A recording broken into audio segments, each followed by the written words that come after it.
15ই August ছিল সেদিন। আম্মুকে নিয়ে যাচ্ছিলাম হসপিটালে অপারেশন করার জন্য।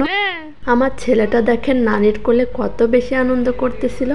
আর এই তো তারপরে তাকে আমি কোলে নিয়ে দাঁড়িয়েছিলাম। অনেক বেশি গরম ছিল, তো তার জন্য তার একটা জামা খুলে দিয়েছিলাম। তো সময়টা ছিল বিকাল 4:30টার দিকে। আমরা বাসা থেকে বের হয়ে গাড়ির জন্য অপেক্ষা করতেছিলাম। আম্মু যদি যায় তাহলে আমার কোনো সমস্যা নেই, তাই বলে কই এখন আবার পরে প্রথমে আমরা ইজি বাইকে আসতেছিলাম, মাঝপথে আমাদের ইজি বাইক নষ্ট হয়ে যায়। তারপরে আবার আমরা ভ্যানে করে ঝিকরগাছা পর্যন্ত আসি। তো ভ্যান থেকে নেমে দেখো আমরা বাসে উঠে বসে আছি। আমার ভাইয়া আগে বাইকে করে চলে গিয়েছিল। তো এই তো আমি আর আম্মু চলে এসেছি হসপিটালের গেটে। আর ভাইয়ের জন্য অপেক্ষা করতেছিলাম, কারণ ভাইয়া বাইক পার্কিং করতে গেছিলো। ভাবলাম সবাই একসাথেই হসপিটালের ভিতরে যাব। তো তারপরে সবাই মিলে ভিতরে এসে কাউন্টারের সামনে চলে আসলাম। এই তো আমরা বসে আছি, আর ওইদিকে ভাইয়া সব প্রসেসিং করতেছিল। এই যে দেখো আমি হসপিটালে থাকার জন্য পুরোপুরি প্রিপারেশন নিয়ে এসেছি। এদিকে আমার ছেলেকে নিতে তার বাবা আসতেছে, কারণ ওকে নিয়ে তো আর আম্মুর সাথে হসপিটালে থাকা সম্ভব না। এখনও সে হসপিটালে এসে অনেক বেশি দুষ্টামি করতেছে। উপায় না পেয়ে ওই যে দেখেন আমি ছেড়ে দিয়ে রেখেছি, আর এদিকে তার বাবাও চলে এসেছে। তো যেহেতু এসেছে আমাদের সাথে কিছুক্ষণ সময় থাকতেছিল। জানো কি কানবে না আমার জন্য?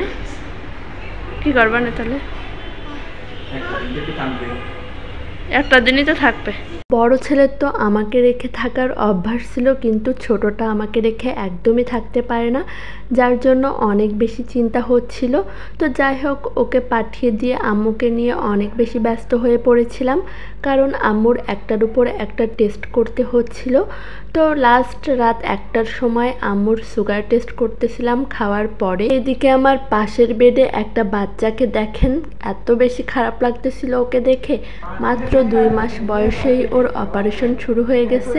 জীবনের যুদ্ধ অলরেডি শুরু। তো তার পরের দিন সকালেই আম্মুর সার্জারি করা হয়, আর ওটি শেষ করে আম্মুকে ইমার্জেন্সি রুমে রাখা হয়। আর এই তো আমি ইমার্জেন্সি রুমে এসেছিলাম আম্মুর কাছে। আম্মুর অবস্থা অপারেশনের পরে অনেক বেশি খারাপ হয়ে গেছিল। তার মাত্র 1 দিন পরেই এই তো আমার আম্মুর অবস্থা। এটা ছিল আম্মু চলে যাওয়ার মাত্র আধা ঘন্টা মতো আগের একটা ফুটেজ। 2 দিন আগেও যখন আম্মুকে হসপিটালে নিয়ে আসতেছিলাম, কখনো ভাবিনি এমন একটা দিন দেখতে হবে। আসলে ভবিষ্যতের কথা কখনোই বলা যায় না। এখন সব কিছুই অতীত হয়ে গেছে।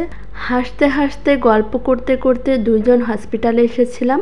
ভেবেছিলাম 2 দিন পরেই ফিরে যাব, কিন্তু এভাবে ফিরে যাব কখনোই আশা করিনি। দোয়া করি এমন অপ্রত্যাশিত ঘটনা যেন কারোর সাথেই না ঘটে। তো সবাই আমাদের জন্য দোয়া করবেন। আজ এই পর্যন্তই। আল্লাহ হাফেজ।